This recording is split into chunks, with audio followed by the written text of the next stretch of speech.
My name is Timothy Alberino, and this is the after-action report and analysis of my expedition into the Amazon jungle of Peru, where I investigated the alleged alien attacks and face peeler phenomenon of recent internet fame. Let's begin with a brief review. Some months ago, near the end of July, compelling videos began to surface on social media featuring an alleged alien attack in a remote jungle village called San Antonio de Pintuyacu, which is inhabited by the indigenous Iquitu people and located deep in the Alto Nanay region of the Peruvian Amazon, northwest of Iquitos. The video depicted an alarming scene in which the men of the village were in a state of panic, discharging their firearms into the jungle in the dark of night. Subsequent interviews with the Apu, or chief of the village, revealed that mysterious assailants were making incursions into the village and had attempted to abduct a 15-year-old girl. The girl, whose name is Talia, was able to scream during the altercation with her assailants and was fortunately rescued by her brother and her neighbors, who came running to investigate the commotion. Talia sustained a laceration in her neck and was in a state of chemically induced disorientation for some time after the incident.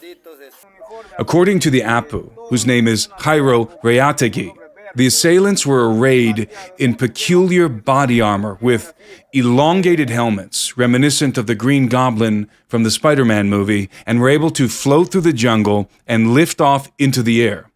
They seemed to be impervious to gunfire as they were shot at point-blank range to no effect and could seemingly disappear into the night. In the video, the Apu made the extraordinary claim that the assailants were not human beings but extraterrestrials, evidenced by their incredible technological capabilities, which seemed to defy a conventional explanation.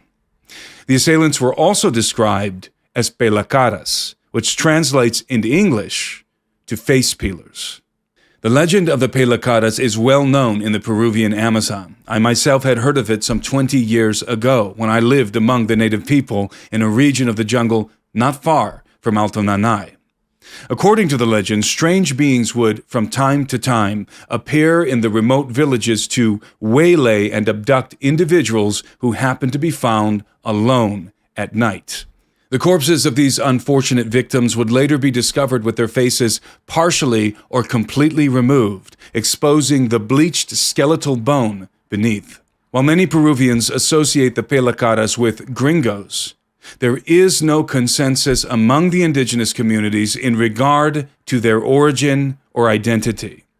Some believe that they represent an international group of organ harvesters funded, perhaps, by cartels, while others maintain that they are non-human beings and even extraterrestrials.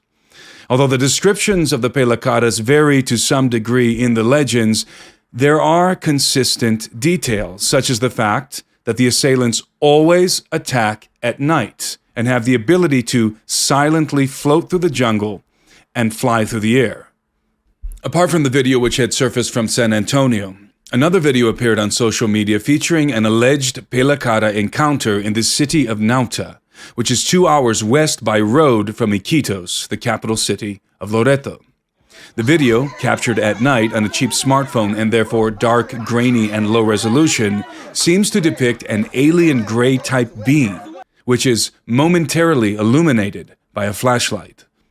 These videos, as well as others, went viral on the internet and provoked much fear and trepidation throughout the jungle regions of Peru. The villagers of San Antonio, who were living in terror, earnestly petitioned the government to dispatch the Navy to protect them from the pelacara assailants and to conduct a criminal investigation. But, contrary to my original report on the incident, the Navy never responded. Only a couple of police officers eventually arrived from Iquitos to interview Talia about the attempted abduction. These individuals, after conducting a piss-poor investigation, determined that the village was being attacked by river miners equipped with jetpacks who were terrorizing the villagers in an attempt to drive them off their land. This ridiculous fabrication was quickly picked up by the Peruvian press and subsequently by the American press and became the official narrative. As a result, interest in the story soon evaporated. As those of you who have been following my coverage of the story are well aware, I wasn't buying the jetpack miner fabrication. It was obvious to me that something extraordinary was happening in the Peruvian Amazon, and it was apparent that no one had conducted a competent investigation into the matter. So, after receiving many requests from many of you, I decided to organize an expedition to the village of San Antonio de Pintuyacu and investigate the phenomenon myself. I was fortunate in this enterprise to be accompanied by my friend Doug Thornton. Doug is a former infantry Marine and DHS Special Response Team operator, so I was certainly happy to have him at my side. It was through my colleague, Brazilian ufologist Ronnie Vernet, that I was able to make contact with one of the villagers from San Antonio, a young man named Christian, who is the resident schoolteacher, and also happens to be the person who captured the aforementioned video of the alleged Pelacada attack in the village. Per Christian's request, I recorded a message in Spanish via WhatsApp conveying my intentions, which he then delivered to the village elders. After deliberating the matter at a public meeting, the elders replied with an official invitation to visit their community and conduct my investigation. Christian also briefed me on the current situation in the village, which was pretty dire. The villagers were still living in a heightened state of vigilance and, as a consequence, not going out to the jungle to harvest their crops or hunt game. So they were running low on critical supplies. I was informed that the men were actively patrolling the perimeter of the village every night and still encountering the phenomenon, though to a lesser degree. After hearing all of this, the objectives of the expedition became twofold. Aside from conducting my investigation, I also intended to provision the village of San Antonio with rice, beans, sugar, and other food commodities, as well as medical supplies, and to equip them with strategic technology to support their patrols. To this end, we procured high-powered flashlights, radios, thermal binoculars, and night vision goggles with recording capabilities. I want to thank Pastor Darren Tyler, Jamie Brandenburg, and the amazing group of men from Conduit Church in Franklin, Tennessee, who helped me fund the expedition and provision the village. The expenses were considerable, and I couldn't have done it without them. Thank you, gentlemen. Once I had the invitation from Jairo and the village elders and the funds to undertake the expedition, we set out for Peru on the 23rd of October. When we arrived in Iquitos, I chartered a riverboat that could accommodate my crew and the supplies we were bringing with us. Aside from myself and Doug, I was also accompanied by 2 Peruvian active-duty Navy operators and a few of the men from San Antonio, including the Apu. It took us 2 days to make our way to the village on the riverboat. The journey led us up the Nanay River and then its tributary, the Pintuyacu, in Alto Nanay. When we finally arrived, we were met by a small army of men carrying shotguns.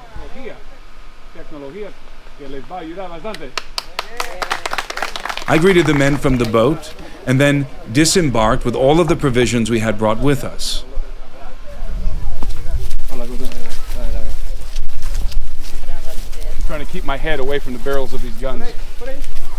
We were escorted through the village and ushered into a building they call the Tambo, which is a government communication outpost. Timothy. What's up? Get the shades. At the Tambo, we received a warm welcome from the Iquito community who had assembled to greet us. Despite their rugged living conditions, the village people of the Peruvian Amazon are very formal in their proceedings. I was asked to introduce myself and my crew and to give a speech, and I was happy to oblige. Bueno, yo soy Timothy Alberino, yo soy un explorador, un investigador, acompañado por mi amigo Doug Thornton. After my speech, we were presented with some boiled plantains and fish in a show of hospitality. and then treated to a traditional Ikitu dance to celebrate our arrival.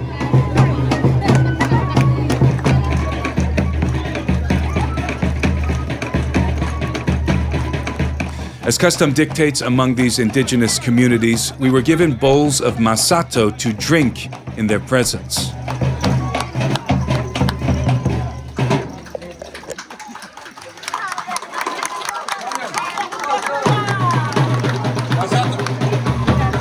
Masato is an alcoholic beverage made with fermented yucca. The women of the community masticate the yucca in their mouths, which is fermented with their saliva. Most gringos do not drink masato, but those who do are received with special affection. After we presented the community with all of the provisions and technology we brought for them, we were eager to begin the investigation.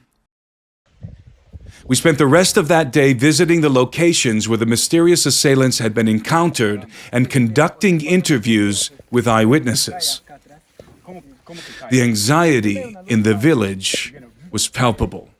The villagers had cut down a wide swath of jungle surrounding their community in order to extend their line of sight and create a buffer zone between themselves and the jungle. By cutting down the trees, they could remove the cover that the assailants were using to covertly approach the village in the dark of night and create more real estate to plant crops closer to their homes, as they were no longer venturing out to their plantations. I was surprised by how many of the villagers had actually encountered the so-called Belacaras face to face, and how consistent their descriptions of the beings were. For the sake of brevity, I will summarize the details of what I was told. The assailants are tall. Most estimates describe them as being considerably taller than me, standing somewhere between 6.5 to 7 feet, perhaps even up to 8. They are arrayed in black armored bodysuits and wear large, elongated helmets that cover the entirety of their faces with yellow-tinted, almond-shaped eye lenses. They are equipped with small backpacks, hard shell rather than fabric, and their footwear is very peculiar, with 2 discs on the soles of each shoe. When they leave tracks in the forest floor, they look like 2 circles rather than the typical shoe or boot imprint. They do not carry any visible weapons in their hands, and they are exceedingly agile when they walk and run, even capable of jumping over houses in a single bound. This is likely due to the fact that the discs on the soles of their shoes, which emit a red light, are outfitted with some kind of propulsion technology that enables them to hover a meter off the ground and lunge into the air. In almost every interview I conducted, the assailants are described as surfing on top of circular platforms that are about 3 feet in diameter and that can hover in place or accelerate at high rates of speed. These platforms are encompassed with lights of varying colors and are completely silent as they move through the village, except when they accelerate off the ground, at which point a sound something like compressed air can be heard. The assailants sometimes land the platforms in the jungle, dismount from them, and walk or float into the village. When they are chased out of the village, they remount the platforms and lift off into the air. Some of the circular platforms are extra large with a diameter of about 10 feet and carry 2 people rather than 1. It is interesting to note that the assailants always come in pairs. There are always 2 or groups of 2. Aside from the flying circular platforms, the assailants are also equipped with advanced aerospace vehicles, what we might call UFOs. These craft have been seen by multiple people in the village and are described exactly the same by everyone. The fuselage of the craft is shaped somewhat like an acorn, with the narrow part being the nose and the wider part the aft. They're about the length of a private jet, but much wider, and in the place of wings, they have small, rounded protrusions which fold open and deploy a series of rapidly blinking lights. The craft have been viewed hovering above the village at very low altitude, some 30 to 40 feet, and have no apparent propulsion systems such as engines or propellers. In one case, the craft appeared to be completely transparent, and two pilots could be seen sitting inside. Like the circular platforms, the craft are completely silent, except when they accelerate, at which point they make a low-frequency humming sound. The platforms and the craft have been seen on many occasions by many people hovering above or flying over the village. Even according to one account, the very night before we arrived. We spent a total of 2 nights and 3 days in San Antonio de Pintuyacu, and on the final night we met with the men of the village to teach them how to use the high-powered flashlights, radios, and night vision goggles we gave them. Doug, along with Henry, one of our Navy commandos, took the opportunity to train the men in how to properly carry their firearms and patrol in a column so that they don't accidentally shoot each other. It was quite exhilarating watching these guys learn how to organize themselves into a more efficient fighting force, and then to go out and deploy the new tactics and technology on their patrols. If the face peeler assailants appear in the village again, the men of San Antonio are now much better prepared to defend themselves and their families and to capture the phenomenon on camera. To further discuss the details of the expedition and everything we learned in the village, I'm joined now by my comrade, Doug Thornton. Doug, I'm sure the question on everyone's mind right now is, what did you think of that Masato? It was terrible. They gave me that bowl of Masato, and I drained it like a champ. I actually like Masato. I drink a lot of it when I lived in the jungle. But then I turned around and I looked at you, assuming that you also received a bowl of Masato, and what do I see? Your beard is covered in this stuff. It looks like you puked all over yourself. It was a very peculiar taste. Well, as everyone that knows by now, it's fermented with saliva, with the women sit around and chew it, and it's quite a spectacle, actually. They have a dugout canoe, sort of a dugout canoe looking thing, like a trough, and all the women sit around, all the older women with the younger women. It's like it's a very traditional thing, and they're sitting there in their traditional garb. They have these mallets in their hands, and they reach into a bucket and they pull out yucca, boiled yucca, and they stick it in their mouths and they chew on it, and then they spit it into the trough and smash it with the sticks. And then they take that and they put it in a bucket and they add some river water and then they let it ferment. So you gave it the old college try, and I think the villagers, when they saw us drinking that Masato, they instantly took a liking to us. So well done, sir. Yeah, I didn't die, so that was good. It was all of my beard. I had shaved most of my beard off. People don't know. My beard was at least 3 or 4 inches lower than this, but it was everywhere. I mean, it was instantly, I threw up in my mouth. I don't know how you drank it instantly. So bravo to you. I couldn't do it. I actually like Masato, and that was good Masato. I don't want to taste bad Masato. It grows on you, and yeah, you don't want to taste bad Masato. Okay, let's now move on. As I just got done saying, you and I spent 2 days and 3 nights in the village. Everyone is wondering, I'm sure, did we see the phenomenon ourselves? We interviewed all of these individuals. I summarized what they said. The answer is no, we did not. We did not see the phenomenon ourselves. We stayed up late at night and waited for the phenomenon to appear. However, it must be said that it did rain. At least one of the nights, perhaps both. The last night, the second night, there was definitely a storm that blew through, and we were told that usually, in fact, the villagers have never experienced an incursion by these mysterious assailants while it's storming. So they didn't expect us to see anything either. But we did stay up. We had night vision. We had thermal cameras. And we were ready to record the phenomenon, but it did not appear. Let's talk about what I think was the most compelling interview that I conducted in the village, and that is, which you filmed, by the way. Doug filmed everything that you've all seen. Doug filmed all of that on GoPros. We wanted to be very low profile when we arrived in Iquitos. We didn't want to arrive with a bunch of high-end camera gear. We wanted to go in low profile. There was some danger associated with all of this. So we decided to do it with GoPros, and Doug filmed all of it. But the most compelling interview, and I know you'll agree with me, was with Talia. Oh, yeah.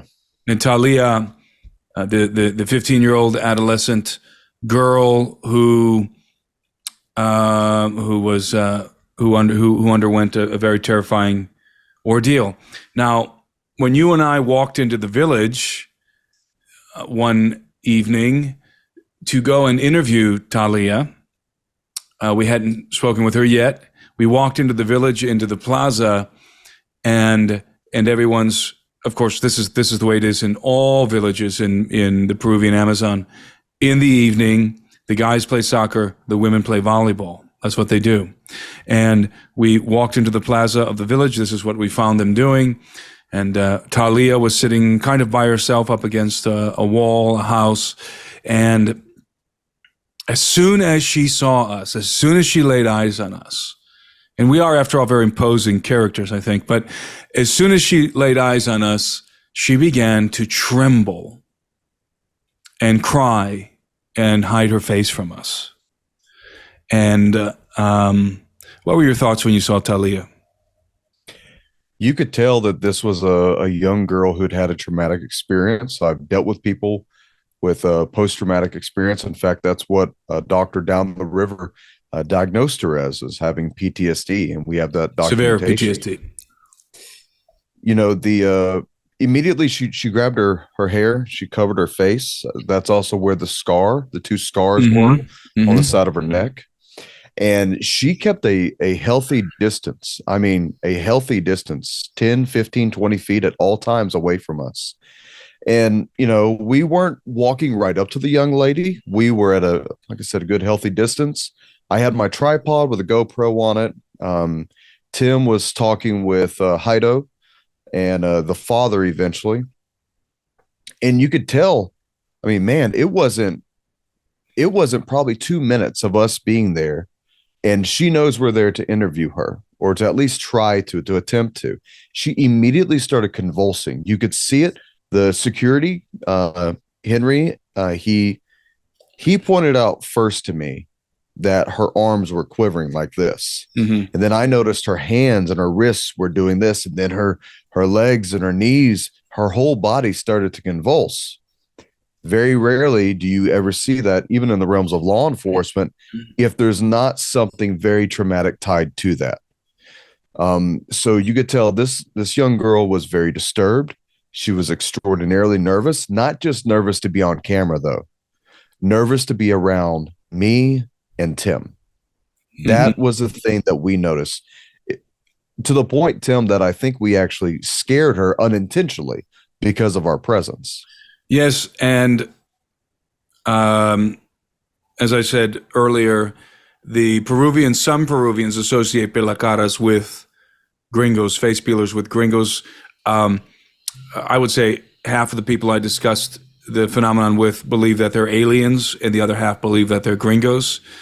And so, you know, this naturally, if that's what she thinks, and she has a little bit of reason to believe that, and we'll get into that in a minute, then obviously our presence in the village would make her very nervous. So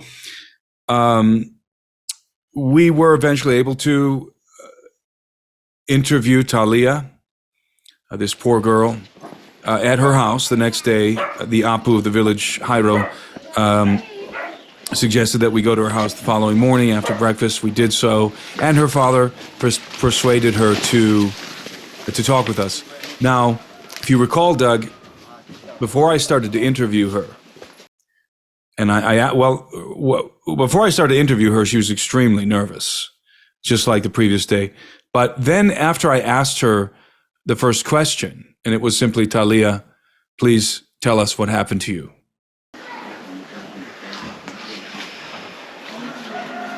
Toma tu tiempo, yo sé que es difícil.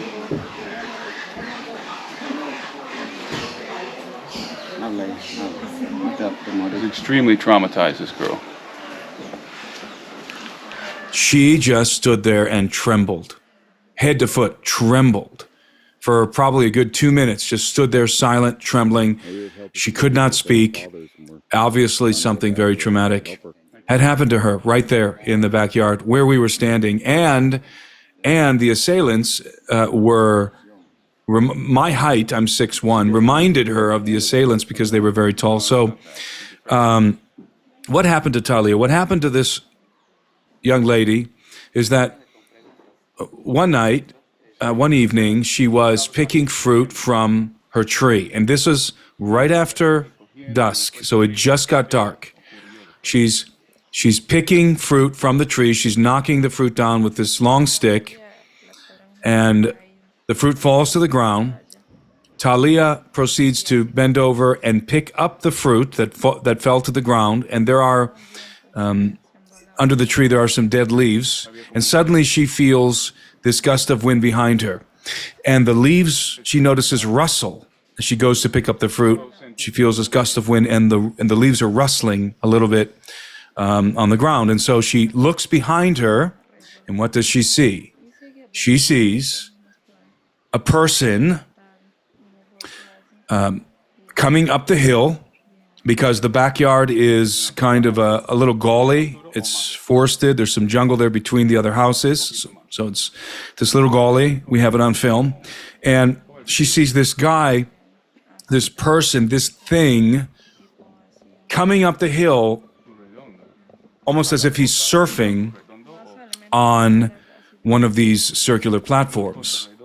And he comes up the hill and he lands next to her, and then immediately grabs her. He seizes her from behind, and he places his hand over her mouth. So he's got her from behind, and he's got his hand over her mouth so she can't scream. Then she sees another one of these guys coming on another platform up the hill and lands and positions himself in front of her and grabs her leg. So now she is being held by two of these pelacaras, face peelers, one behind her with a hand over the mouth, and the other has her legs. The description she gave me of these individuals is identical to what everybody else was saying to us. They were dressed head to foot in black body armor. She even described the body armor in greater detail than anyone else. She described how it was on the forearms and on the shins, and the chest was some sort of like a breastplate, metallic, and they were wearing these helmets, these large helmets, elongated helmets. I covered the entirety of their faces. So the very same description that everybody else gave to us, this is what Talia encountered. They were very tall. One of them, which she calls the gringo, was taller than me, considerably taller than me. The other, I think she said, was about my height, if I recall. That one I dubbed the Peruvian. The reason why is because, according to Talia, these individuals spoke Spanish. The taller one, she says, spoke Spanish like me, like a gringo with an accent, and the smaller one spoke like a Peruvian. And I specifically asked Talia, the Spanish that this individual spoke, was there an accent? Was it Ecuadorian? Was it Bolivian? Was it Cuban? Or did it sound like Peruvian? Did they have an accent? She said he sounded just like all of us. So I started calling this individual the Peruvian. So that's how I'm going to refer to them: the Peruvian face peeler and the gringo face peeler. We don't know if they're people. I'm not saying they're human beings. This is the testimony that Talia gave us there in her backyard. So these individuals have her in this manner, but they're hovering, mind you. they're hovering on these platforms, and they proceed to lift her up. Now, I don't recall, Doug, if she was telling us something about how she was speaking very, very softly. She was very, very nervous. She was telling us something about how they attempted to lift her off the ground, but couldn't.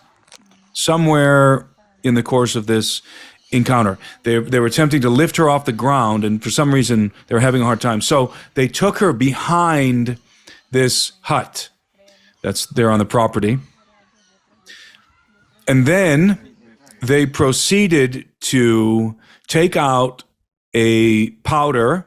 The Peruvian put some powder in his hand, and then he put some cream. He had this little bottle with cream in it, and he mixed the powder and the cream together. Then he took a nasal syringe, he sucked up the substance and shot it up her nose. Then they took out a larger tube, almost like, it sounded like, and I asked her, like, sort of like a large toothpaste packet. And they put the cream on their hands. And this was the guy that had her from behind. So recall, the gringo has her from behind. He's covering her mouth. The Peruvian has her by the feet. And the gringo proceeds to smear this cream all over her face. And she said that her face instantly went numb when the cream was applied, and it began to swell. And she even tells us that at that point she heard the Peruvian guy say, be careful, don't apply too much. You're going to ruin the flesh. And then she later explained that what she heard them saying was something about how if they apply too much, the flesh is going to stick to the skin when they take it off. Something along those lines. It wasn't exactly clear, but something like that. And then, and I may be skipping some minor details, and then they took out one of them took out a small device that you and I think is a laser scalpel, and they began to make an incision in her neck. In other words, they were very likely going to peel her face off, just like the legends say. At this moment, Talia began to struggle. She began to lift up the mask, the helmet of the guy behind her, the gringo holding her from behind. And as she was doing this, somebody, I think it was him, or if not the Peruvian guy who was holding her legs, one of them slapped her in the face. And when they did this, they dropped her. And this gave her a moment in which her mouth was no longer being covered, and she was able to scream. And so she hits the ground, she screams. Her brother and her family members are on the other side of the house on the porch, sitting there outside. They have their flashlights on them. Talia's brother gets on the scene with his flashlight. The neighbors are up higher on the hill. They come down with their flashlights, and they all see the same thing. What they see are two individuals, these two individuals we just described, dressed in black, head to foot, very tall, hovering on these platforms, on these circular platforms. And Talia is lying there on the ground, bloodied up from the incision in her neck. Her face is swollen. And Talia says that at this moment, she heard the Peruvian face peeler say to the gringo, let's go, let's get out of here. And the gringo replied, no, we can't just leave her here. And according to Talia, he proceeded to grab her by the hair and try to drag her and perhaps lift her off the ground on his platform. The neighbors see this. They have their flashlights. They start to yell. And eventually the gringo drops her. And these guys maneuver themselves to where there's an opening in the trees, and they lift off the ground at a high rate of speed and disappear into the sky. One of the things to understand here is that this is an area that is residential. It's surrounded by houses. Where this event happened was in her backyard. It's the one fruit tree that's in her backyard. Down a slope is a big chicken coop type type thing, and then it goes back uphill, and that's where supposedly Talia was found by her father or brother, one of the two. No, she was not found on the hill. She was found actually lying behind the that hut.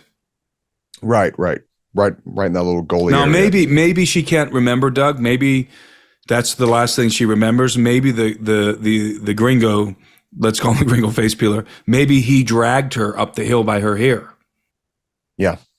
So yeah, she's out of it. She's only at this point she's under the influence of an induced some sort of a chemical that's inducing a semi-conscious state, and she's basically going unconscious at the end of this. Yeah, I wish we could have had a toxicology test done on her to see if it was narcotic based or not. The cream that she put on, or that was put on her face, reminiscent to me, it sounds like a very high dosage lidocaine mixed with something else that vasodilates the blood vessels in the face. We did see the two scars. We saw them. Actually, it was Cisla, the father, showed us the picture on his phone the night it happened. And it looked like two burn marks. Mm-hmm. It looked like lacerations. It looked like the beginnings of two distinct burn marks, where not like it was precision, but like if someone was struggling. They missed the mark the first time and restarted. Right. One line was longer, one line was shorter. One of the things that she described, though, is as the man grabbed her, whichever one it is that grabbed her the first time by the fruit tree, he was down on the surface and hit something on his ankle like a button, and That's right. activated the circular platform. Yeah, that caused it to lift off the ground. Yeah. Yeah. So thinking of this, they had to move so quickly, both of these guys, that we're not talking about like a hoverboard that you can buy at, some knickknack place, even one that costs tens of thousands of dollars. This is a piece of equipment that's very agile, very mobile, and is very efficient, which is not what we've researched lately. We haven't researched anything that matches the description of what these guys were on. No, we have nothing like this. This is not conventional technology. From all the descriptions that we've heard, it does not appear that we're dealing with propellers. This is some other kind of propulsion system. As I mentioned earlier, they have backpacks. They're not fabric backpacks. They're hardened backpacks, hard shell backpacks. You and I surmised out there in the field when we were talking to these people that perhaps we're talking about battery packs or maybe even small reactors, something like that. And their feet seem to snap into these boards, into these circular platforms. Again, the boots have their own little discs on them, and they're capable of hovering without the boards, just with their boots. But when they snap into the boards, I'm calling them boards, but when they snap into the platforms, the circular platforms, they can accelerate at a high rate of speed. So they have capabilities on these circular platforms that they don't have with just their shoes, with just whatever kind of technology, whatever sort of technology is being deployed from their shoes. So I think we can agree that there's nothing like this, certainly in the commercial sector. I would highly doubt that there's anything like this in the military sector yet. Maybe we're developing something like that. But, we've called these men, we've called them guys. I want to be clear at this point and make this known right up front. I don't know if these are human beings or something else. I don't know. They're unusually tall. And because Talia was subjected to this extremely traumatizing incident, which we know happened because the neighbors confirmed it, they saw the guys. They saw Talia lying there, bloodied up, and they saw these individuals escaping on their platforms, on their hovering platforms. So it happened. However, because she's been exposed to such trauma, I think that her recall of the event is probably skewed. I would say that there's confabulation, and also I think that she was aware of the fact that Pelacaras are in the village before it happened, and maybe was assuming that Pelacaras are gringos and maybe confabulating the speaking. And the reason why I say that is because no other person that we talked to in the village mentioned anything about any of these guys speaking or yelling, even when they were shot. There was no yelling. They weren't barking commands at anyone or at each other. Only Talia heard them speaking. So this is sort of an anomaly, and it might be confabulation, and maybe it's not. Maybe they were speaking. If they are speaking Spanish, like she says, then we're dealing very probably with human beings, or perhaps something else that's a little more interesting. But we're likely not dealing with, extraterrestrials or something like that. However, I think it would be a mistake to believe every detail of Talia's story because of the fact that she's so traumatized and is likely confabulating. Yeah, I would like to say this about this encounter, though, is that this was a very violent encounter. It happened very quickly, and both of these assailants could not properly grab hold of a 15-year-old, maybe 5'2", maybe 110-pound girl, and they could not create enough thrust to lift her up. When the body goes limp like this, it's very hard actually to pick someone up, but for whatever these things are to be as tall and as built as they said that they were, they didn't say they were skinny or lanky. They said that they were very big. Yeah. They had problems dealing with her. I'm not sure that problems dealing with her. I think because there was some confusion from Talia in regard to lifting her up. Maybe she assumed they were trying to lift her up in the air when in reality they were only dragging her behind that thatch roof building there to cut her face off or do whatever else they were going to do to her. So it could be that they were not trying to lift off the ground with her, that was exactly what they had planned to do, was just to quickly cut her face off and leave. Or it could be that they were going to literally abduct her for other things as well as cutting her face off, human trafficking, who knows? But we're not clear on that. Again, I think that there's a lot of confabulation happening. She's filling in the gaps of her memory, certainly to some extent, but she was found lying on the ground. Once again, I'll reiterate, bloodied, and the neighbors and her brother trained their flashlights on these things, these beings who are floating on these circular platforms. And the platforms have lights. They've got lights all around them, and they're clearly visible. And you can only see the guys on top, by the way, when you flash the flashlight on them. Let's talk about that for a moment. In the beginning, when I first became aware of the events that were unfolding in this village, and back in late July, I remember that some of the accounts, some of the people were saying that from the village that these entities could disappear or something along those lines. And having discussed the matter with them there in person in great detail, many people in the village we talked to, eyewitnesses, it appears to me that they're not actually disappearing. It appears to me that either they're just leaving really, really quickly on this technology, or their armor has some sort of a cloaking effect. Because when they fly on the platforms, you cannot see them unless you train a light on them. So it could just be because it's dark and they're wearing black, but it feels to me that it's more than that. It feels to me that there's some inherent property in the body armor that is akin to a cloaking device or causes that person to be more difficult to see at nighttime. That's the feeling I got. I feel like there's technology involved that's making it appear to these villagers that these guys are disappearing. What are your thoughts on that?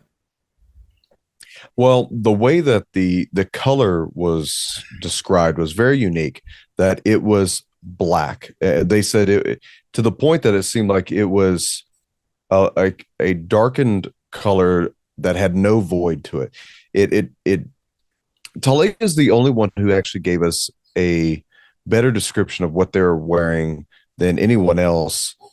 And it makes me think, dark sky, dark equipment, dark uniform apparel. But if you're going to shine a light on it, even if you're wearing dark clothing, it's still going to be able to appear very easily. And, they had street lights out there. They got lights that are out there at night. They have a generator. Walk around there. Yep. They have a generator. And they're not seeing them unless there is some sort of a higher powered light directly pointed on them. You're not seeing an outline of them. So it's either they are just that stealthy, or it's some sort of a stealth technology that we don't understand yet that they're wearing as well. Yeah, they are coming in. They were making incursions into the village from the jungle. And as I mentioned, they burned 4 or 5 acres of jungle down, at least, all around the village, like a moat. And then they planted yucca and so forth. But they wanted to create a line of sight and a buffer zone between themselves and the jungle, because these beings were making incursions into the village from the jungle. In fact, we were told that they had gone into the jungle and set up traps, and the kind of traps that these guys use, and they use these traps all the time. They're very dangerous. They use these traps all the time to catch game in the jungle, and they consist of a barrel, a rudimentary barrel, and a cartridge inside the barrel, and they have some sort of a device that ignites the cartridge, a shotgun shell. We're talking about 16 gauge birdshot. So there's a trip line, there's a barrel, and then there's a cartridge inside of the barrel that gets ignited when the line is broken, when the line is tripped. And they usually set these traps. They usually set them about, I don't know, maybe about a foot off the ground, because they're trying to catch all kinds of game. And most of the game in the jungle is going to be small. Even the deer are small in the jungle. But this time, because they weren't trying to catch game, they were trying to catch these assailants, these mysterious assailants. They raised the barrels up, very dangerous. And in fact, unfortunately, a woman from the village accidentally walked into one, and it blew a hole through her thighs. She survived, and I think she kept her legs, but it was a bloody mess. But at nighttime, after they set these traps, they set 9 of them in the jungle, all around the village. They would hear the traps going off. They would hear the shotgun blasts going off in the jungle. And then the next day, when they would go investigate the traps, the ropes were broken, the trip lines were broken, and there were imprints in the ground. There were tracks, just as I described earlier. Tracks. The tracks looked like 2 circles. They did not look like boots. They looked like those 2 discs that are on the bottom of these things, footwear.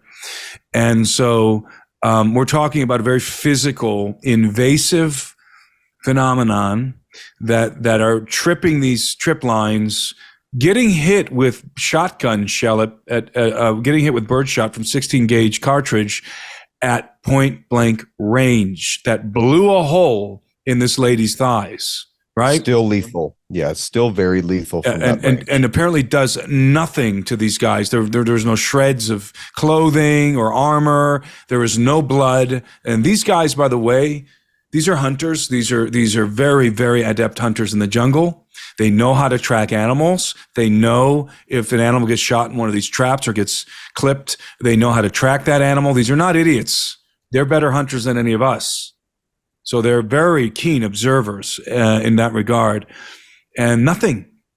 The traps had no effect. And I found that very, very interesting. Yeah, I mean, for one thing, the danger level of those type of traps is very present. But when Heido, the Apu, when he was explaining where he was putting it, we were actually in the hotel the first day in Iquitos, and he specifically said around hips, so almost 3 feet off the ground. And we asked why, and he said because they're so big. Because they're so big, they're so tall. Yeah. So right, exactly. Right. So he's trying to shoot their knees. It sounds like he's trying to blow their knees off with the traps. Yeah, he's definitely trying to demobilize them. Yeah, that's definitely. And look, along with Talia's thing, I talked to a couple of veteran friends of mine and a couple cop friends of mine, and I asked them, "Would you take point blank shot with a 16 gauge bird shot?" No, absolutely not. So, tactically, when you think about this, for a man to willfully put himself into a line of threat where you have, man, there's at least 25 guys there with shotguns. They're going to be shooting at you. They were shooting at stuff. Yes. I would feel very at the drop of a hat. uncomfortable.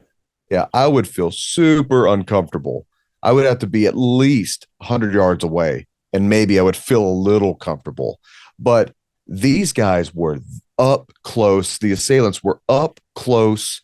I mean, close enough within the fact that it's still considered to be possibly lethal range. Mm-hmm. And nothing would happen. Nothing would happen when they would fire. We heard a mixed bag of cats when we asked what would happen when they would fire. That either the rounds would go through them, which could mean that they just missed, and their perception is that it went through them, or that the one assailant was hit and dropped and then stood right back up. That's right. That's right. And also, a couple of the guys described a dinging sound, like the pellets dinging off of armor on metal. That's right. Yeah. And now it should be noted that these guys, they buy their 16 gauge birdshot, or birdshot for their 16 gauge shotguns, and they open them up. They open the cartridges up and they modify the shot inside. So I don't know how many pellets how many BBs those cartridges have, but what they do, and they will fuse them together. They'll melt some together. They'll create larger projectiles.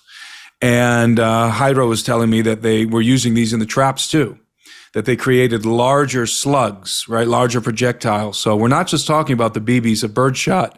These guys are modifying their cartridges.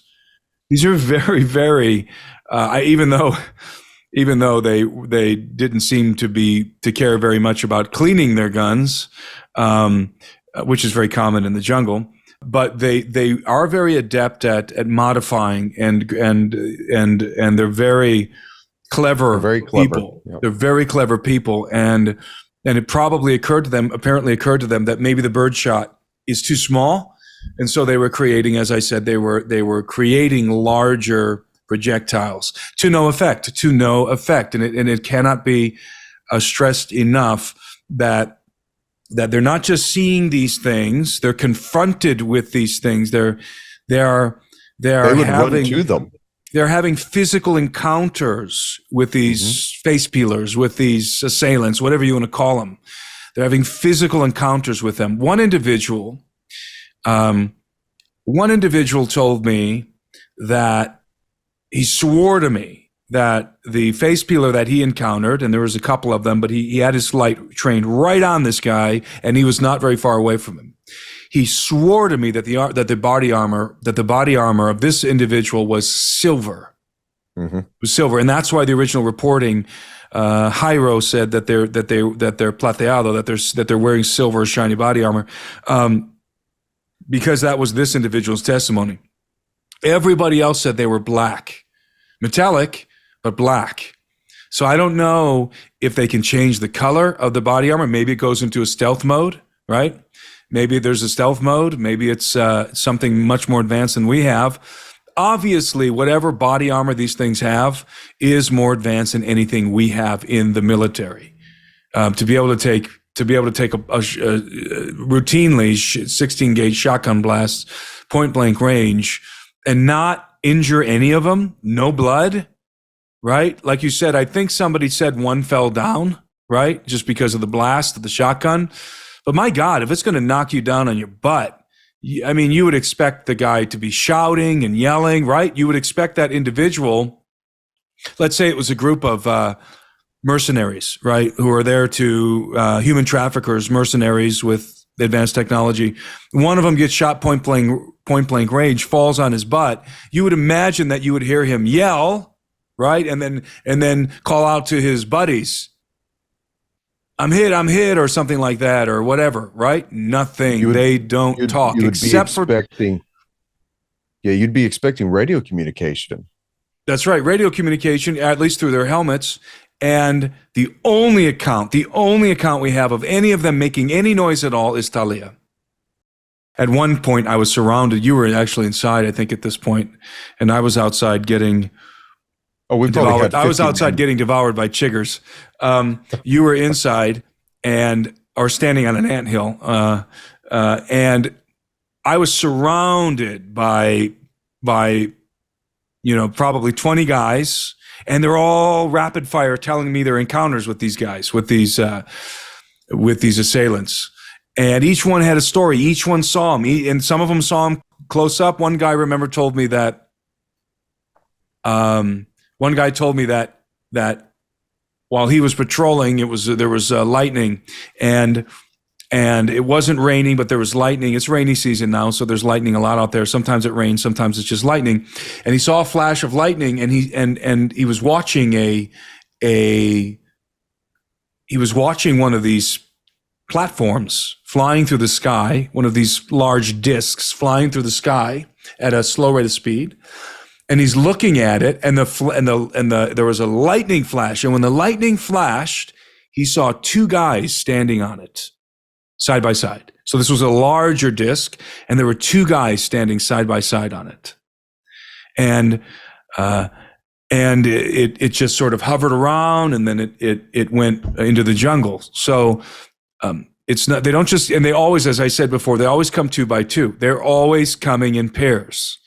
Now, probably groups of pairs also, but they're always coming in pairs. They're described as being inhumanly agile. That was made clear to us, if you recall, especially by one guy in particular, who they had a very interesting encounter. According to him, they chased these things through the jungle, and these guys jumped in. These face peeler entities jumped into the river at one point. That's what he says.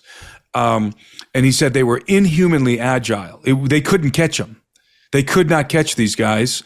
And one lady was describing an encounter with them in which one of these entities leapt over her house. Yep.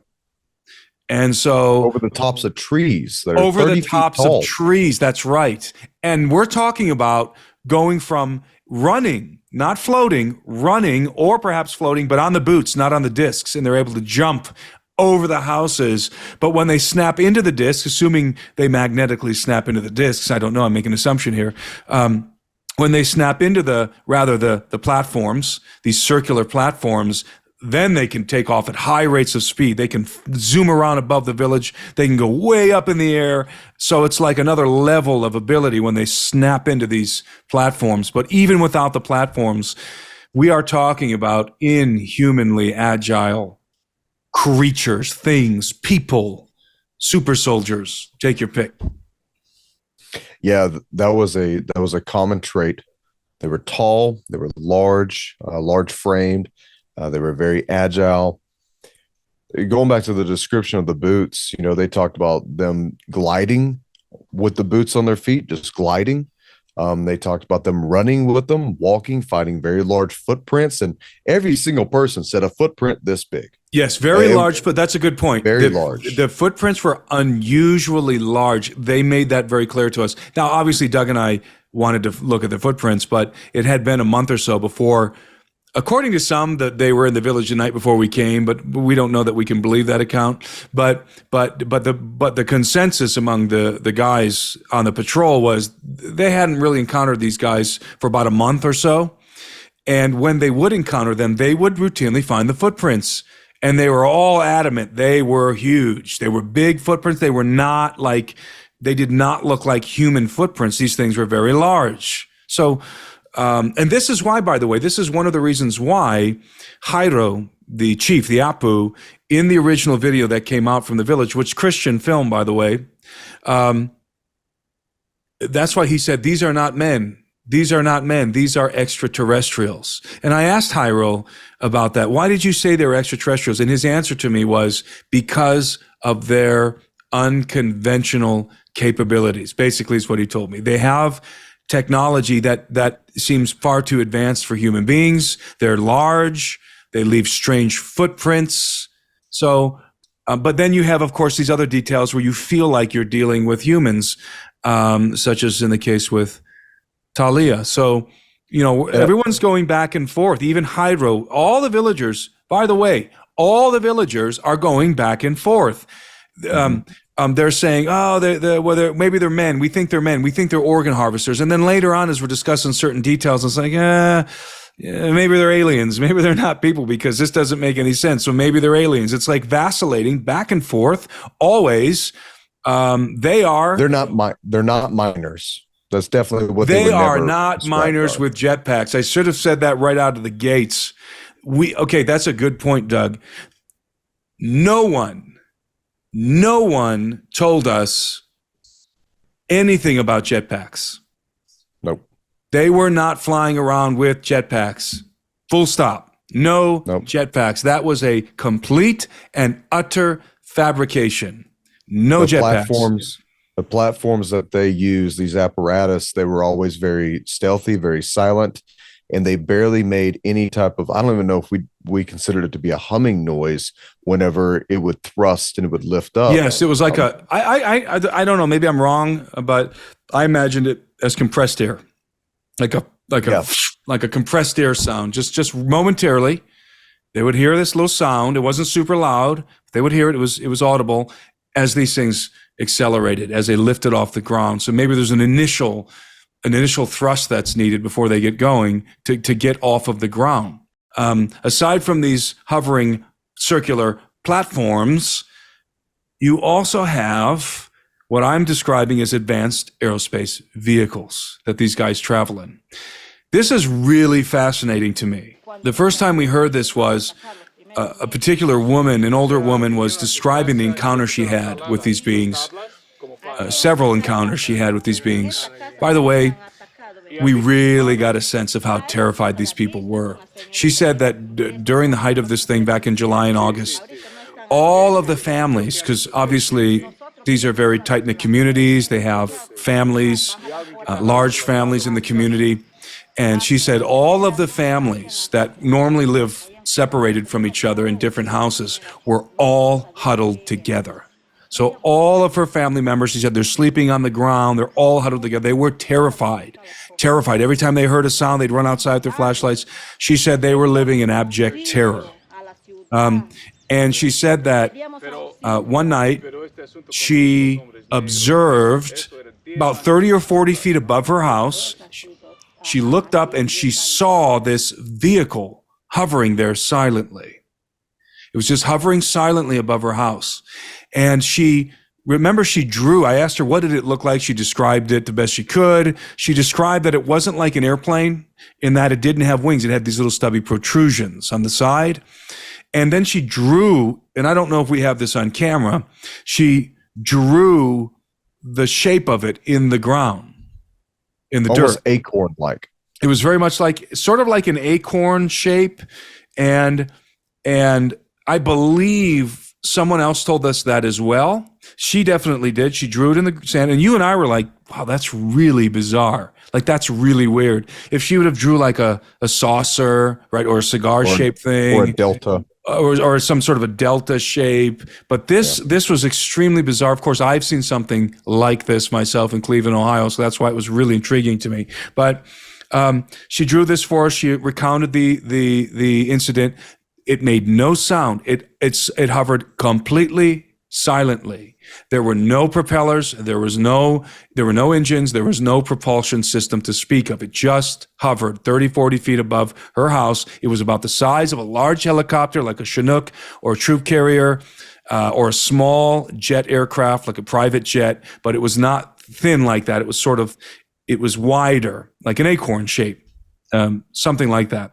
Now, she told us that, and you and I were just sort of like, wow, that's really weird, you know. And then later that evening, a gentleman came up to me, an older gentleman came up to me, and he wanted to tell me what he saw a month ago or 2 months ago. And he proceeded to tell me this story that they have what's called the Cocha. You have the main river, and then you have a Cocha. The Cocha is a little tributary to the river. Sometimes it's a lake, sometimes it's a pond, sometimes it's a little tributary river. In San Antonio de Pintuyacu, they have a little tributary river that wraps around. That's their Cocha. And they will often set their nets in the Cocha. When we were there, it was barely connected with the river because the river was so low. But a couple months ago, he was checking his nets at nighttime. and I think he told me 3 in the morning or 2 in the morning, and that's not uncommon. These guys will go out in the middle of the night, check their nets. So he's sitting there on his canoe in the water, pulling his nets up to check his nets. And suddenly, he said, everything around him was lit up like daytime. He said it was like the lights were turned on, like the sun came up. It was daytime all of a sudden around him. And he's looking down at his net and the water, and there's this reflection in the water, and he realizes there's something above him that is projecting a light. And he looks up, and about 30 or 40 feet above him is one of the craft that we just described. And he described it exactly. In fact, he drew it for me on a chalkboard. I had him draw it with an acrylic marker on an acrylic board. He drew this craft, which we're showing you right now. He drew this craft, and it was exactly what that lady had described. It was exactly the same thing. And he described a detail that she did not, because she didn't see this particular feature. He said that it was completely transparent. He was looking up through it from the bottom. So what he drew for me was his vantage point from the bottom. He's looking up through the craft, and he sees what he calls 2 bundles, which he thinks were 2 people inside of the craft. And I asked him, are you sure they're people? He said, yes, they were moving. They're like 2 people sitting there, but he's looking from the bottom up at them. So they're sitting on seats or something, right? He's looking straight up through it. He said it was like mesh. It was like mosquito netting. It was like looking through mosquito netting, he told me. And he described this craft in great detail. He said the little protrusions, little rounded protrusions on the side of the craft, they opened up, and these little wing type things came out, and they had a bunch of lights on them, and the lights were flashing really fast. And he said he felt like they were scanning, like it was scanning something. And then all of a sudden, he heard some kind of a noise. It began to hum. They hum as they accelerate. And then all of a sudden, he saw like some sort of an exhaust, he described, but it wasn't like a jet. He said it wasn't like a jet. It wasn't like an airplane. It was something else that sort of exhausted out the back, and then it shot off. And so we're not just talking about these very tall things dressed in black head to foot with these elongated, large helmets flying around on circular platforms. We are now talking about advanced aerospace vehicles. They also are flying around in, for lack of a better term, UFOs, which was not reported early on in the videos, but so many of the villagers, not all of them, so many of them have seen these. And that was a facet of the phenomenon that surprised us, because we weren't expecting to encounter that. Yeah, and to make a reference point here, the government officials that we had interviewed had also not believed any of the testimonies really from these people. We definitely believed the testimonies. Everyone said the same thing. There was very little change when they described these people, these beings, whatever we were calling them, the vehicles that they flew on personally, these platforms, and then the larger craft. They were all very similar. They all had a very similar ability. For one, was stealth. You didn't see it unless you were right there. You just never saw them. And once again, 2 people per craft. That's a common trait. Yes, no sound. Nothing made any sound unless it was accelerating. The craft never landed, by the way, either. The large craft, no, I never heard it. No one ever described it landing. It's always hovering and then taking off. And there were at least a few people who talked about those craft above the village, and then that one individual above the river, which seemed to be looking at him like it put the light right on him. It wasn't happenstance that it was right above him like that. Let's talk about, before we forget, let's switch gears. We'll come back to San Antonio and do a summary, our final thoughts and analysis. But let's switch gears and talk about the Nauta incident, because after we did the investigation in San Antonio de Pintuyacu, we went back down the river, back to Iquitos, and we got in a vehicle and drove to Nauta. Nauta's 2 hours west of Iquitos, southwest of Iquitos, and this is where that particular video was filmed, in which it appears that we might be looking at some sort of a gray alien type being in the video. So we wanted to go and investigate that, observe that location during daylight hours, so that we can get a sense of the perspective and of the size of whatever it was they were looking at, and we were able to do that. Now, let me say that I made a mistake in the original reporting on this incident. I had conflated the first video of the villagers firing into the jungle with this second video. I thought that they both had occurred in San Antonio de Pintuyacu. I should have known better. It says Nauta on the video, and I realized while we were in the village, wait a minute, this is Nauta. This is not San Antonio de Pintuyacu. And what did you say the distance is from San Antonio de Pintuyacu to Nauta, Doug? Earlier you said it was 55 and a half miles as the crow flies through the densest jungle in the world. Yes. You're not getting there quickly. Right. So, and Nauta, it needs to be, we need to understand that San Antonio de Pintuyacu has a population of 200. Nauta has a population of 35,000. This is not a village, this is a small city. Very well-known city, connected through a road to Iquitos, the main city, the capital city of the province of Loreto, in the northern jungles of Peru. And we went there during the day. We found the spot. We found the exact spot where the video was taken. Here's the pole. Here's the tin roof.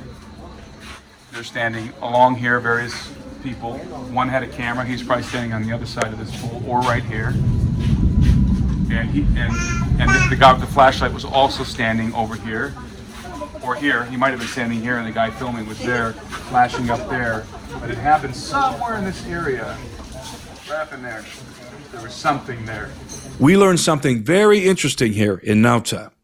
And this occurred around the same time, in that same window, July, August, right, as the events in San Antonio de Pintuyacu, all right? And what's really fascinating and what we did not know is that the people of Nauta saw and experienced the very same phenomenon as the people in San Antonio de Pintuyacu. The very same phenomenon. They saw the guys flying around on the circular platforms, and they saw UFO-type craft hovering above the city, all right? And we think, you and I think, because of one of the depictions that were drawn in the dirt for us of what they saw, we think they were looking up at a disc in this particular case. They were looking up at a typical saucer. Yep. We don't know that for sure, but it looks to both of us that that's what they're looking at from the bottom up, from that vantage, right? And so we were there. We took video of my interview with these individuals. We filmed the location in daylight, tried to get the exact same angle, and we were surprised to discover that the trees that you can see in the video, they look like they're close to the roof of that house, when in fact they're not. They're actually quite in the background. There's a very large aguaje tree, and then there's some smaller trees next to it, and that's where they were looking and flashing the flashlight. So that was a surprise to me, how it's not in close proximity to the house. It's behind the house. Not super far behind the house, but it's back there in the background. And they were not flashing a flashlight over there because they saw a being. Rather, they saw a craft. Yep. They saw this craft hover above the tree, this large aguaje tree, and it was projecting a light down. And during this very night, the villagers were on edge. Why? The citizens of Nauta were on edge. Why? Because they were hearing gunshots go off. And we found out that these gunshots, and the woman who we were talking to found out that the gunshots were the very same thing that was happening in San Antonio de Pintuyacu. There's a patrol going around Nauta, right? And they were encountering these guys on discs and firing at them, just like in San Antonio. That's going on in the background. So that's the context of this video. So then they see this craft hovering, and what are they thinking? Pe la cara, right? And I showed them the video. and you slowed the video down where we think, and not just us, but others as well, that what we're looking at is some sort of a gray alien type creature that you can see it moving its head from side to side. They did not see that. They were interested in the craft. Okay, so that is the origin of that video. That's the context. They saw a craft, probably a saucer. They're putting their flashlight over there, and they're capturing potentially something else. Now, what's interesting about this is that if indeed, and we don't know, but if indeed what we are looking at in that video is some sort of a large gray alien or insectoid type being, we now know, you and I now know because of the distance, that creature, that being would have to be, what did we calculate, 7 to 9 feet tall? At least. 7 to Huge 9 feet tall with a massive head, which you would have if it were 7 to 9 feet tall. We were on our boat, harbored there at San Antonio de Pintuyacu one night. You pulled up the video on your laptop and you slowed it down. And we had our Navy guys, Henry and Perez, we had them look at the video along with a couple of guys from the village. We just said, hey, what do you guys think about this? We knew at that point it was filmed in Nauta. I should have known that from the beginning. And I said, this was filmed in Nauta. What do you think about this? We want to try and go and hunt this down, right? This video, the location where this was filmed. So they stood there and they watched the video. You played it back to them on your laptop. And they immediately said, there's something there. There's something there. We didn't point to them where it was. Nope. And they even pointed out the eyes. Looks like there's two black eyes with the flashlight shining off of them. And then I said, what do you think about this picture? And we flipped on your laptop to a picture that I had brought with me of a insectoid. You know, the typical rendition of an insectoid according to the abduction accounts, right? And they were shocked. They said immediately, all of them, everyone standing around said, that's it. That's what we're seeing. And then they said, bring the video back up. And then we put them side by side, the insectoid and whatever it is in the video. And we played it back. And there's just all of them. There's probably 5 guys standing behind us, our Navy guys and the villagers. And they're going, that's it. That's the same thing. That's what's there. This insectoid picture. That's it. That's what we're looking at. Look at it. It's moving its head. You can see the light on its eyes. And we told them, we don't know what this is, but maybe it's this. There's a possibility. We don't know. And up until this point, our security detail, these Navy commandos, were cool as a cucumber, right? They were hearing all of the accounts, all of the testimony. They were with us the whole time. We would discuss it with them later on. They heard everything that was said in the village, the pelacadas. They were there when we interviewed Talia. None of that fazed these guys. These guys are very professional. None of that fazed them. But after they saw that video, I remember Henry, who's a jungle survival instructor, Henry put his hand over his mouth like this. And he's just looking, and he goes like this. He said, now I'm a little nervous. That makes me nervous. Now I'm a little nervous. There's something in that video. He said, I think... Go ahead. He immediately told Paris to get the flashlight. That's right. And start walking around outside immediately. Yep. Cool as a cucumber. We're talking about guys, and besides Henry and Paris, the Apu and at least 20 or more of the guys in this village are all veterans of the Peruvian army. To one faction or the other, but they had served in the military for Peru. So these are guys who all have a familiarity of tactics, of weapons, of guys in suits. You know, what we showed them on the screen disturbed them. It disturbed them. All of them, not just Henry. They were all just sort of there. And I remember I told you right then and there, I said, hey, you know what this reminds me of?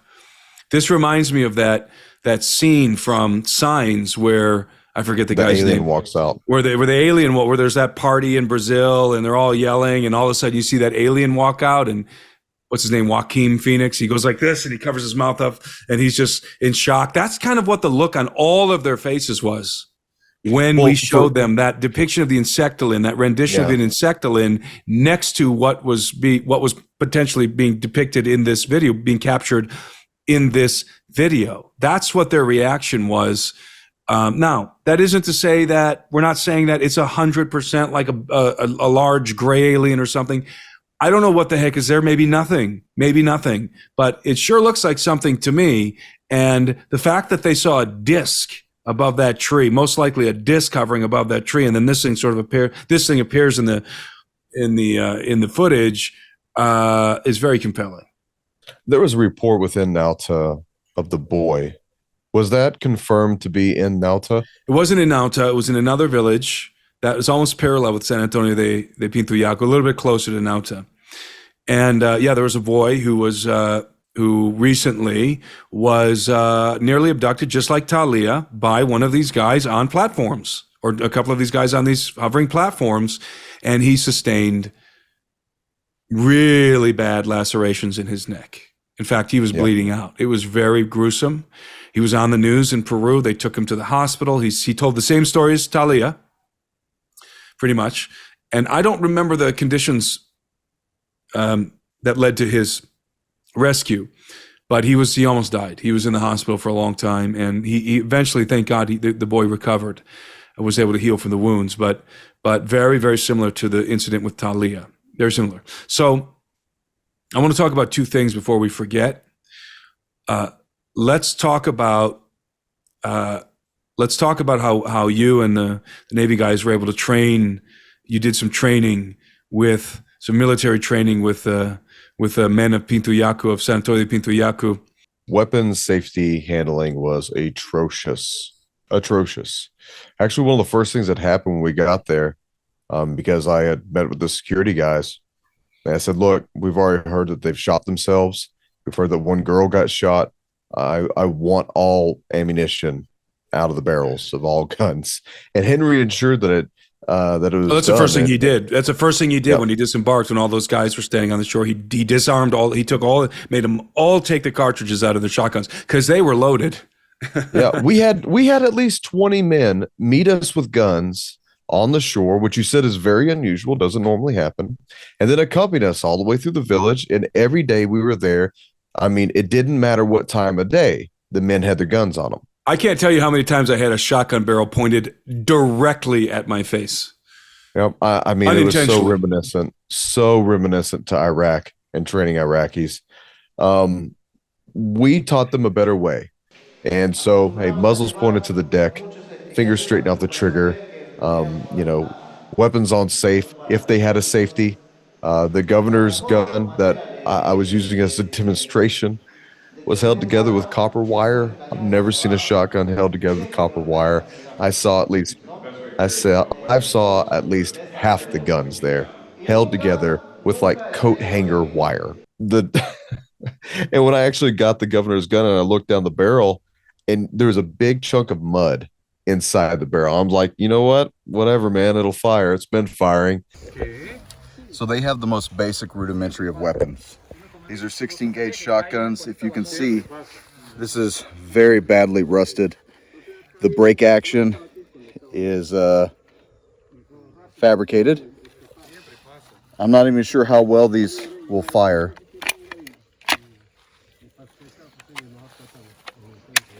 I mean, they'll fire. They have one shot, and it's going to take some time to reload. This barrel is filled with debris. These weapons are not very well maintained or taken care of. And for anyone coming here to hurt these people, this is the perfect people. They have almost no defense. You might as well throw rocks. I know. This is filled with dirt. They don't have the proper equipment. They don't have the relevance of continued training. So we gave them proper equipment. We gave them basic patrol tactics, mainly for safety. It's mainly for safety. We want them to be able to employ themselves to the best of their ability because they're patrolling no matter what. Regardless of if we came there or not, they were doing this. Yeah. So we gave them a more efficient way of patrolling within their area. Their little village is shaped in a crescent. Mm-hmm. So I more or less divided everything into 6 sectors. Here you go. 1, 2, 3, 4, 5, 6. Here's where your radios are. So if there's guys from sectors 1 to 6, if something happens, say, hey, I'm in sector 6, and the patrol can head your way. And because If not, the way it was before, the guys were just sporadically all over the place. So if one guy saw something, no one would know who it was. No one would know where it was. By the way, they didn't have radios. The night, and I mean, man, the time we hit the boat, they were patrolling, communicating, using the equipment that we had. That's right. We listened to it till 3 in the morning. It was beautiful to listen to. So we increased survivability, we increased safety, we taught gun safety, common sense, basic patrol tactics, and they employed it immediately. They're not stupid people. No. As they keep getting portrayed, they're not foolish. They picked it up immediately. They were walking around, communicating perfectly on the radios. They were deploying the night vision. They had these high-powered flashlights. They immediately put them into action right after you and Henry got done drilling them on how to walk in a column. And Jairo, to his credit, Jairo's a great leader. He deserves to be the Apu, the chief of that village. He's 32 years old. Absolutely. I was very impressed with Jairo. He was yelling out commands to the guys in the column. He was keeping them on, he was keeping their attention focused on the drills. And I have no doubt, Doug, that right at this very moment, they're out there in that village, patrolling in the column, just like you guys taught them, deploying that technology. They're probably scanning with those night vision goggles, with the high-powered flashlights, the thermal binocular that you gave Jairo. I guarantee you they're out there like a bunch of badasses right now patrolling their village. Let's summarize, if we can, what we think we know and what we think we don't know. Let's delineate these two categories. Let's start with what we know. I've made some bullet points here. I'm going to go through them, and then you add anything else you want to add to it. So here's what I think you and I can say collectively that we now know to be fact. Number one, no jetpacks. Nope. We're not talking about jetpack technology here. They do have maybe battery packs on their back. Maybe they're small reactors. I don't know, but they're not jetpacks. We are not dealing with jetpack technology of any kind. They are using the discs on their boots to accelerate, to hover, and also these platforms. No jetpacks. Number two, these are not miners. These are not river miners. Forget it. Absolutely not. They're not miners. They're also not narcos. They are not drug traffickers. This operation is much too complicated. The technology is much too advanced. We are not dealing with illegal miners, river miners, or drug traffickers. In regard to narcos, for a long time, I was leaning very heavily on that, because the narcos in Mexico are running around with equipment that you cannot get, that you cannot get unless you are a military and you have all those different contracts, right? So somehow or another, the Mexican cartels have our equipment, the quad nods that you see so many of these people having now in video games and whatnot,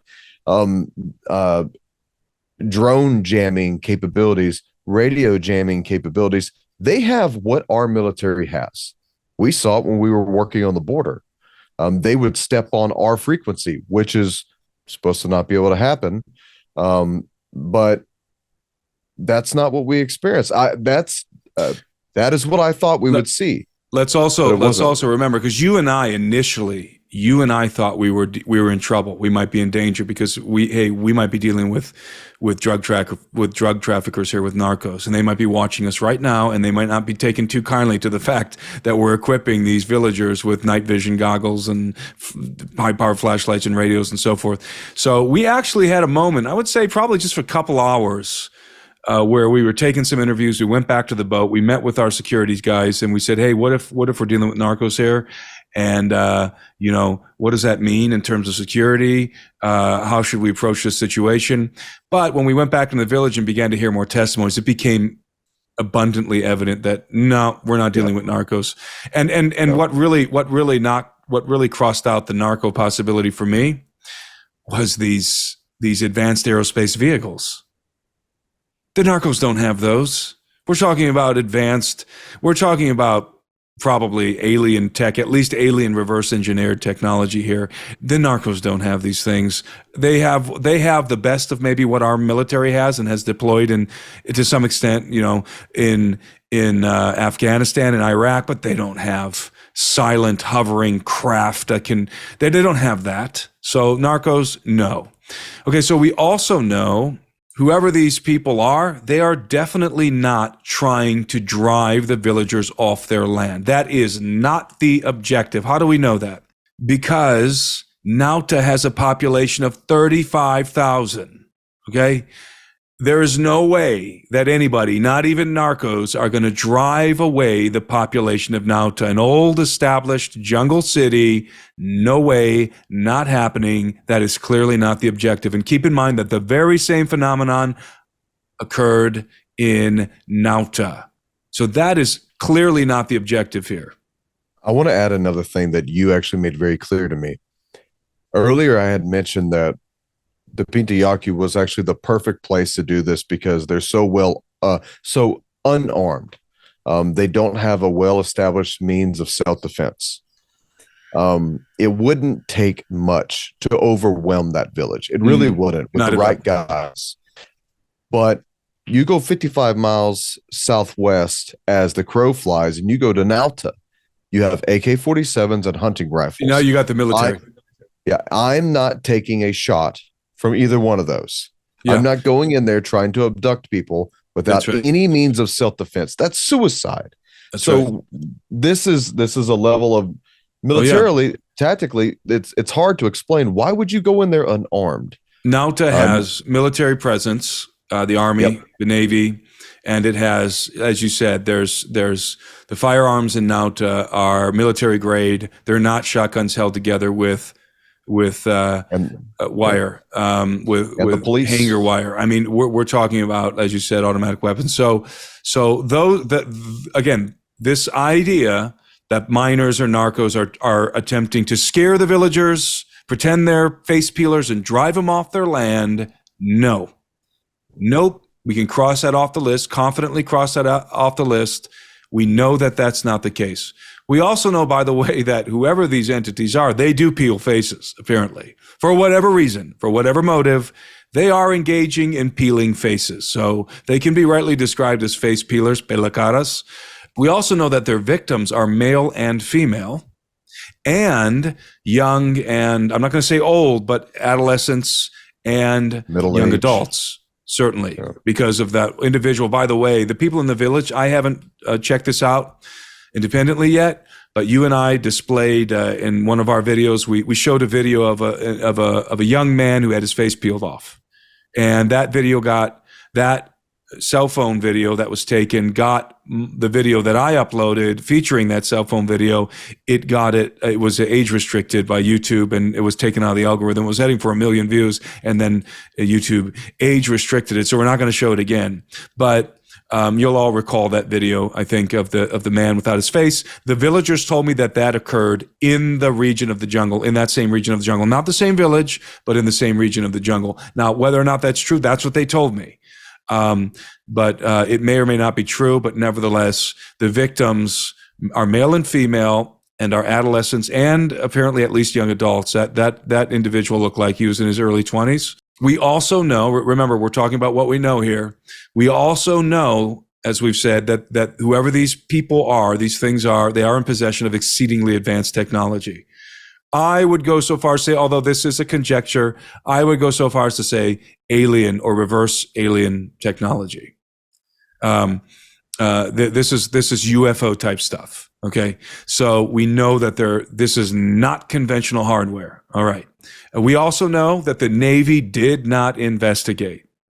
You and I were the first journalists or investigators to show up on the scene, besides the police, who had to show up because there was an attempted abduction. That's why they went there. They had to go. There was an attempted abduction. They had to go take down the testimony of Talia, and they're the ones who concocted that ridiculous jetpack miner thing. Okay, so you and I were the first ones to actually show up to conduct an investigation into the phenomenon. All right, we know that. Okay, let's talk about then what we don't know. We have no idea whatsoever if we are dealing with human or non-human beings. We have no idea. Again, you can make the argument on both sides. There are indications on both sides that it might be one way or the other. Or that third option, are we dealing with human and non-human beings? Some sort of a coalition between the two, right? Or perhaps even some sort of a conflict between the two. I don't know. We don't know. Nobody knows. It is unknown. So if anybody walks away from this video saying they went out there and found out that the Pelacadas are just, gringos or something, you're absolutely wrong. That's not the case. We don't know any of that for sure. There's just as much indication that these are non-humans as they are humans. It is simply unknown. We also do not know what their objectives are. It is not clear. We know what their objectives aren't, in that they're not there to drive the villagers off their land, but we have no idea what their objectives are. We speculated about maybe they're imitating the face peeler phenomenon to cover up some other thing. Who knows? We do not know what the objectives are. I don't think we can rule out sex trafficking and organ harvesting. We don't know what they were going to do with Talia. We don't know. We don't know if they were going to take her away or if they decided to just harvest her face right there. We don't know what exactly their plans were for Talia. All we know is that they were foiled, that they did not complete the objective, which apparently was to cut her face off at the very least. So we do not know if sex trafficking and organ harvesting is involved in this phenomenon. It very well may be. We do not know. Actually, let me jump back up to the what we know category because there's two more things. I put them in the wrong category on my screen here, actually. So let me go and insert these. Let me back up and go back to the what we know category. Sorry for the confusion. We know that this is not mass psychosis, not in this village. We're not dealing with psychosis. And also, we know that this is not a paranormal phenomenon. This is a very violently physical phenomenon. It's a physical phenomenon, obviously. So it's not mass psychosis and it's not paranormal. Those are things that we know. That's in the what we know category. Now, apart from the things I've listed in what we don't know, can you think of anything else? No, off the top of my head, I mean, we don't know what they're using the faces for. Now, we were told a story that these people's bloodlines may be very important, that they don't get any type of inoculations. They don't allow their blood to be drawn. Maybe there's something within their blood that is needed. Maybe it's an eyes wide shut masquerade party at Epstein Island, part 2, and the faces are used as Halloween masks. Man, I don't know. I've never heard of this before. I've never seen so many witness testimonies that all led to the same thing. There might be some, variations here or there, but they all said the same thing. And then when we got to Nauta, same thing. That was very interesting. Yeah. There was no difference in what they said in Nauta from the Pintiaku. Yeah, maybe this is some sort of the Predator movie where the whole purpose was they were hunters and they're just taking trophies. I don't know. I mean, It could be, probably not, but it could be. And the bloodline thing is interesting because we're talking about the Iquitu people. Okay, San Antonio de Pintuyacu is their original village. This is where they originate. This was their primary village, going hundreds of years back into the past. The bloodline of the Iquitu people is very strong. And in fact, I was told that they don't let their blood be drawn. They don't do anything like that. They're very, it's almost like a sacred thing to them. But the problem with that, with the speculating about maybe it has something to do with the bloodline is Nauta. Nauta's the problem. Nauta's a mishmash of all different kinds of tribes and non-tribal people. There's mestizos in there. There's Iquitu people in there. There's Awahun in there. There's all different kinds of tribal people inhabiting Nauta, just like Iquitu. So Nauta really just, Nauta's the wild card here. It really just shoots holes in some of these other theories because it's an outlier. It doesn't fit this secluded jungle, village, easy target, pure bloodline native thing. It just doesn't. So, again, this is just, we don't know. We have no idea what the objective is. So are these, again, to summarize, are these gringos and Peruvian black operators working for cartels, working for the deep state, working for some paramilitary thing that's the paramilitary organization that has somehow has access to reverse engineered alien technology? Maybe. There's no definitive proof that that's the case. Are these aliens, gray aliens, tall grays, and that's why the helmets are large? That's why they've got these strange body armor and these strange capabilities. Are they just tall grays in armored bodysuits? Maybe there's no indication that is exactly the case either. We're somewhere in a gray area here. It could be anything at this point. We don't know. What I think you and I can say definitively is the phenomenon is absolutely 100% real. It's not imagined. It is real. It is happening. It's happening still right now in the Peruvian Amazon. The people are terrified of this phenomenon, and they're not patrolling around at night for nothing. They have encountered these people, these assailants, these mysterious pela face-peeling assailants. They have encountered them, and they tried to abduct Talia. It was seen by multiple witnesses, and they have been begging the government to intervene, or at least to send the Navy to protect them. And these are not the activities, the posture, the attitudes of people who are making something up. And by the way, Talia, we talked about how traumatized she was. They took her to a village down the river to get treated for her laceration, and she was diagnosed in the village with severe PTSD. Her father showed us the documentation, and they suggested that the father take her to. They highly suggested that the father take her to Iquitos so that she can see a psychiatrist. The father did not have the funds to do that. These particular individuals are very poor, and so we were also able to fund Talia. The looks that Talia gave me, that sideways glance, I've never seen a look like that from a girl her age. Never seen that before. I mean, she was literally terrified of me, and we were there for a humanitarian reason. Yes, we were there for investigations. But this very quickly turned into a humanitarian mission just as quickly.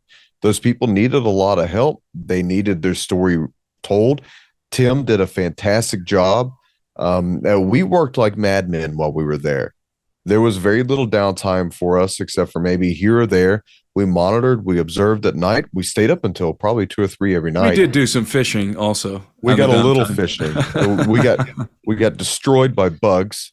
But you know what we did left a positive impact on those people. Yes, I have an open invitation to return whenever I want. I'm in active contact with Hydro and the other villagers. I mean, they absolutely love us in that village, and I think just Talia, I'm sure, is not going to be as afraid of gringos as she was.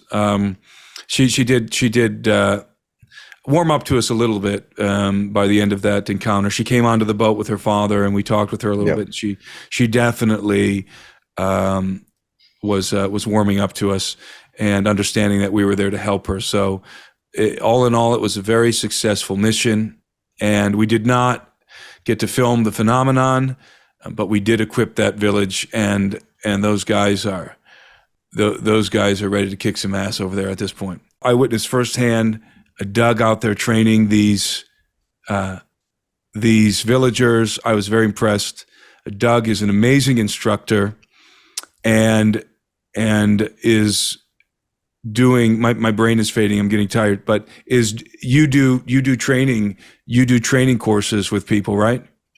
Yeah, I do. I created an active shooter class that it helps a civilian learn to integrate with what we use in the military and law enforcement, basic tactics, and which most people don't have any actual training of basic tactics. They stand in front of a paper target and shoot it, and they think that's sufficient, but paper targets don't attack you. So we put you in scenarios. I was a use of force instructor, so I put you in scenarios where you actually have to think and you have to deal with a role-playing person who will actually show you different types of levels of scenarios where it may be a shoot, don't shoot problem you got to figure out. So if you're ever interested in anything like that, we actually have a course going on here in Texas that's almost filled up, but we have another course going on in Tellico Plains, Tennessee. You can sign up there at readymaderesources.com. If you have any interest in taking a course, we'll be posting that on my website at americanvindictusshow.com. If you got any questions about the training that I put on and you want to know further, just email me at americanvindictusshow@gmail.com. And I'm sure Tim will put all that down in the description. Yes. Tim, your ability to communicate is the reason why we integrated with those people so well. We got called grifters, we got called giga chads, we got called all kinds of stuff. It doesn't matter. We went in, we did what we said we were going to do. We got the job done. We still got our faces. I drank some nasty. Still have our faces. Yes, that's great juice. success. Great success. Yeah. So we did what we said we were going to do. Mission accomplished. Good job. Without what you did, and as quickly as we got it done, this would not have gotten done. So my hat's off to you, man. Well, thanks for accompanying me, Doug. There were dangers, and I want to thank everybody who was thinking about us and praying for us and sending us messages and worrying about us. There were many of you. Thank you very much. For those of you who may not be aware, I wrote a book called Birthright.